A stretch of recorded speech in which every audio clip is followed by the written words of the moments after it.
Fala galera, estou aqui de volta na área, me chamo Clécio Bruno, sou trader esportivo. Tava um tempo aí, né, sem gravar vídeos aí para vocês e resolvi voltar agora. Também estava fazendo uma reforma aqui em casa, então assim, estou com uma estrutura um pouquinho melhor. Comprei um webcam baratinho mesmo, mas a gente melhora um pouco aqui a imagem, enfim. A gente deve dar uma melhorada naquilo, né, que a gente tem como ferramenta de trabalho. Então assim, hoje eu estou gravando esse vídeo aqui, né, para mostrar a vocês um pouco do meu resultado, do meu fechamento, né, na verdade do mês de julho. Demorei um pouco a gravar, estava focado aqui em alguns projetos, na verdade eu estou, né, e esse vídeo, né, essa gravação, ele é específico de um dos métodos que eu estou trabalhando, né, que eu estou tentando desenvolver, fazendo algumas adaptações, né, da forma que eu entendo ser melhor trabalhar, que é o Dutch, né? Então eu vou aqui mostrar para vocês o meu resultado desse mês, né, do mês que passou agora, o mês de julho. E foram poucas operações, né, de fato. Eu acho que durante todo o mês eu fiz apenas 12 operações, 12 entradas, mas foi um resultado sensacional, eu diria, né, para poucas entradas. Lógico que é um método que ainda estou validando, né, não, com tão poucas operações a gente não pode afirmar que esse método está validado da forma que eu estou fazendo, mas é um método assim, validado já pelo Luiz Terra, por exemplo. Não sei se vocês conhecem, eu vou deixar aqui o arroba dele para vocês seguirem, né? Quem não conhece, é um cara que ensina fabulosamente bem esse método, e eu aprendi quase tudo que eu sei, né, sobre o método com ele. Não, obviamente que eu pesquisei mais, né, eu vi vídeos, né, de outras pessoas que também fazem o método, mas eu diria que 90% do que eu sei, né, do Dutch e da forma que eu trabalho, ela vem do método, vem dos ensinamentos do Luiz Terra. Mas enfim, a minha ideia aqui, né, como eu falei, de gravar esse vídeo, é mostrar para vocês a forma que eu estou trabalhando e que vem dando certo para mim. É uma forma um pouquinho diferente do que o Luiz aborda, mas na mesma linha de pensamento. Eu uso uma ferramenta hoje que é difícil dizer, mas eu acho bem complicado trabalhar novamente, né, voltar a trabalhar no trade sem usar essa ferramenta, tá, que é o C-Score. Para quem não conhece, também é uma ferramenta do Luiz Terra. Eu vou mostrar um pouquinho dela aqui para vocês, de como que eu utilizo essa ferramenta, né, nas minhas operações. Vou deixar aqui na descrição do vídeo também o link, né, do site, para quem tem interesse em conhecer, em acessar. Enfim, é um valor muito acessível, né, e hoje eu acho muito difícil que eu consiga, principalmente nesse método, né, no Dutch, mas para todos os métodos que eu trabalho hoje, eu utilizo muito essa ferramenta, tá?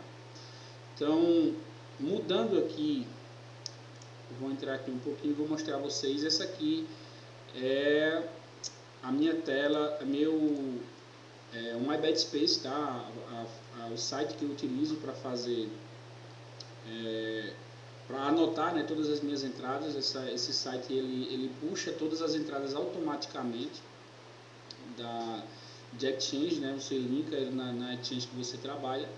Então essa aqui é uma banca que eu estou usando exclusivamente para o método Dutch, tá? Então eu até fazia outros tipos de método aqui nela, talvez vocês vejam aqui alguma coisa, mas eu decidi deixar essa banca exclusiva para esse método, né? E eu vou tentar, através de mais operações, mais entradas, né, validar esse método com uma quantidade maior de operações. Mas esse resultado que vocês estão vendo aí, né, foi quase que exclusivamente do Dutch. Então aqui eu fiz nesse mês de julho 70%, né, de lucro da minha stake principal, tá? Isso representou 22% de lucro sobre a minha banca. Mas é o que eu queria mostrar a vocês, tá? Vem aqui, métodos, comparar métodos, tá? Eu vou entrar aqui em comparar métodos e vou mostrar a vocês exatamente o Dutch. Então eu vou aqui para o mês de julho, tá? Do dia 1 ao dia 31 de julho, que é o que eu quero puxar, e vamos selecionar aqui o método de Dutch. comparar, tá? Esse aqui é o gráfico, tá, da evolução desse método nesse mês, né, nesse mês de julho, tá? Como vocês podem ver. Então tá aqui os dias que eu trabalhei, como eu falei para vocês, foram poucos dias, foram poucas operações. A forma que eu trabalho, ele não dá muita oportunidade, não é um método que a gente vai ter oportunidade todos os dias. E aqui embaixo tá, né, como eu falei, a quantidade de apostas que eu fiz durante o mês de julho, tá, foram 12 apostas. A taxa de acerto de 91% foi 50%, tá, de lucro sobre a minha stake principal. Então, vocês viram lá no início que eu tive esse mês um lucro de 70% sobre a stake principal, então 52% foi só do Dutch. E aí, isso aqui é que é o mais incrível. A porcentagem, a stake que eu utilizo do método, tá? Eu uso 15% da minha stake principal para operar o Dutch. Então, contando só a stake do Dutch, eu fiz 350% em apenas 12 operações no mês de julho. Então, foram 3 stakes e meia de lucro. Tá? E aqui na frente vocês vão ver, foram 11 operações em lucro, um head apenas, tá? E disso aqui, o que mais eu achei incrível foram 10 greens seguidos nessa operação, nesse método que eu estou aplicando aqui e mostrando a vocês. Então é um resultado assim, sensacional.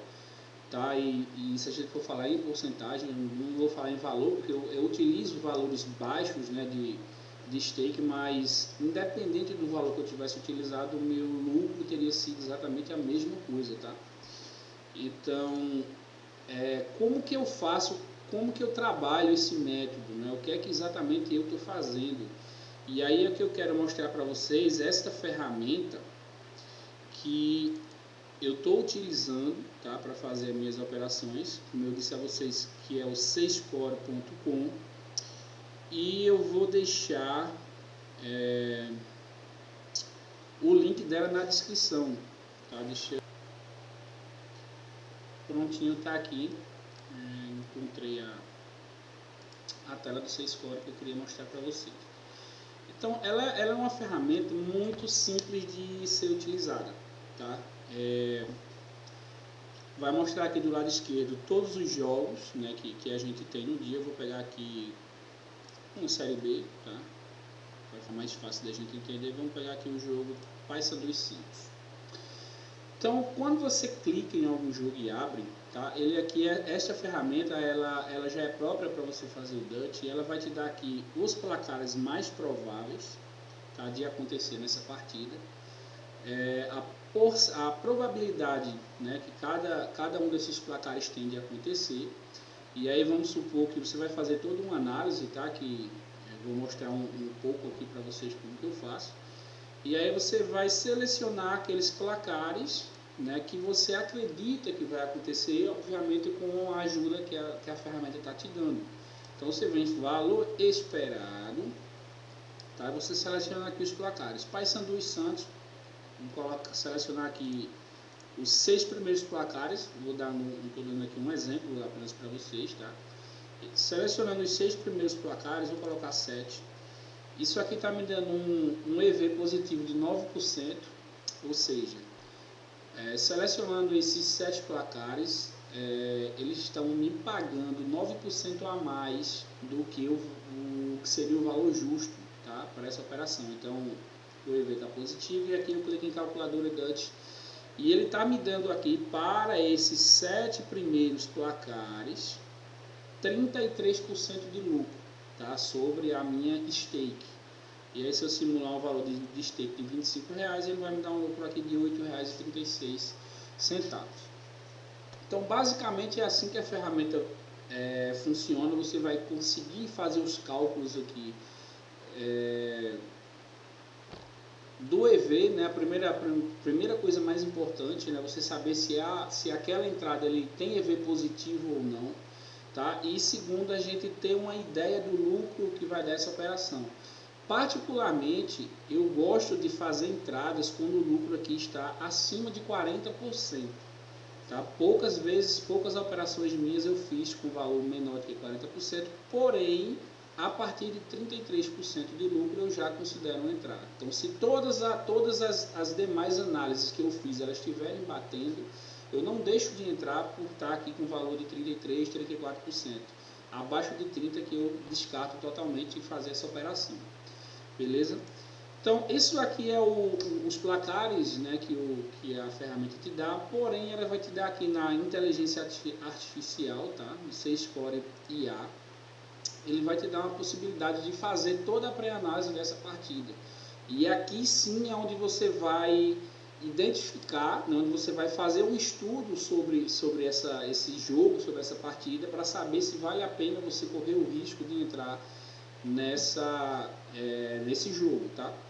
Então, o primeiro ponto aqui que eu verifico são análises de escalações. Essa escalação, a ferramenta que ele vai te dar, tá? A escalação dos times mais ou menos 30, 40 minutos, 20 minutos antes do início da partida. Então, no momento aqui, né, como essa partida vai ser lá para a noite, eu estou gravando esse vídeo às 16h20, então não temos ainda a escalação dos times. Deixa eu pegar uma partida aqui que já tem escalação para vocês entenderem. Então, eu vou pegar aqui o Sporting, começou agora, né, a partida do Sporting. E aí você vê aqui, essa é a escalação, tá, que está dentro desse retângulo verde. Essa é a escalação do time que está em campo. E aqui ele está me mostrando que o principal jogador, tá, do time do Sporting, ele está em campo, que é esse Victor Gyökeres. É a estrela do time, é o artilheiro, é o cara com mais assistências, o melhor marcador dele, o melhor defensor também está em campo. E do time que a ferramenta considera seu time titular, apenas 1, 2, 3 não estão jogando. Não sei por qual motivo, às vezes suspensão, às vezes lesão, enfim. Então, basicamente, eu tenho um time titular jogando. No Rio Ave, basicamente o time titular também, a estrela do time está no banco aqui, não sei por qual motivo, mas os demais são basicamente o time titular. Então, esse é o primeiro ponto que eu observo. Se, ao observar, ao entrar aqui nessa análise, e eu ver que 5, né, desses jogadores que são considerados titulares, de 5 para mais não tiverem, né, no escalado para iniciar a partida, então eu já descarto fazer essa entrada. Tá? Então, toda essa ferramenta, o C-Score, ou todas as ferramentas de análise estatística que vocês encontram, né, na internet para fazer suas pré-análises, todas elas são baseadas em estatística, em dados e números. E esses números, na maioria de suas vezes, eles vão representar uma fidedignidade quando os times estão titulares em campo. Então, eu tenho, por exemplo, a partida que a gente estava olhando agora do Santos, sei lá, vamos supor que o Santos tenha em média 2 gols marcados por jogo. Esses 2 gols marcados por jogo, obviamente, devem ser com o time titular. Então, se uma partida o Santos entra com um time reserva, então esses dados ele não é mais fidedigno aquele time que está em campo. É o Santos que está em campo, porém não são os mesmos jogadores. Então, a gente precisa levar isso em consideração. Então, esse é o primeiro ponto que eu verifico, tá? Se a equipe que vai entrar em campo é a equipe titular. E aí eu vou aqui para a análise de match odds, tá? Eles vão me dar outros dados aqui. Nesse caso do jogo do Sporting, por ser o primeiro jogo do início, né? Estamos iniciando agora a competição europeia, não tem dados suficientes, mas eu vou voltar aqui para o jogo do Santos. Cadê?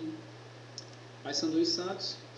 E o que é que ele me diz? A equipe visitante é terceira colocada jogando fora de seus domínios. Então não tem muitas, ele não me deu muitos dados, tá? Mas existem outros jogos onde ele vai me dar mais dados. Por exemplo, aqui no jogo do Mirassol, o Mirassol está em casa, chance alta de buscar o primeiro gol a favor do favorito. Tendência de gol do favorito no final do jogo. Equipe da casa a segunda jogando nos seus domínios. Então aqui mostra uma superioridade grande do Mirassol, tá, nessa partida. Deixa eu voltar para o jogo do Santos, que é o primeiro jogo que a gente pegou. Então, o que é que eu analiso mais, fora isso aqui que eu já mostrei a vocês? Race 10. Para mim é algo também bem importante, que me mostra como esses times vêm nas últimas 10 partidas. Tá? Paysandu jogando em casa, ele vem de uma derrota, né, no último jogo. Mas tirando essa derrota, nas últimas 10 partidas, o Paysandu não perdeu nenhum jogo em casa. E aí, se eu for para o lado do Santos agora, fora de casa, o Santos vem de 4 partidas sem derrota fora de casa, no entanto são 3 empates, né? Apenas uma vitória. E antes disso ele veio com 3 derrotas fora de casa, uma vitória, uma derrota, uma vitória. Então assim, diante disso que eu estou vendo, dificilmente essa vai ser uma partida que eu vou fazer uma entrada no Dutch, porque para mim aqui está muito improvável o que pode acontecer nessa partida. O Santos, até por ser o líder da competição, ele pode vencer essa partida, como o Paysandu também pode vencer. Então eu prefiro optar por jogos mais previsíveis, né? A previsibilidade dentro desse método do Dutch, para mim, ela é muito importante. Então, basicamente é isso. Óbvio que eu tenho alguns detalhes a mais, algum estudo um pouco mais aprofundado, mas eu tentei mostrar para vocês aqui bem por cima, bem genérico mesmo, como que eu faço, né, a minha análise, como que eu busco os jogos que eu trabalho, tá? Caso você queira entender melhor, tá, a forma que eu venho trabalhando esse método, como que eu consegui ter esse resultado, como que eu consegui ter 10 greens seguidos, né, nesse método, eu vou deixar um link também na descrição do vídeo, tá? Onde eu gravei um mini treinamento, mini mesmo, são 2 ou não lembro, 2 ou 3 vídeos, não sei se eu dividi em 2 ou 3, bem rápidos, bem diretos, tá? De como exatamente o passo a passo de tudo que eu estou fazendo, bem mais detalhado do que isso que eu estou mostrando aqui para vocês, tá?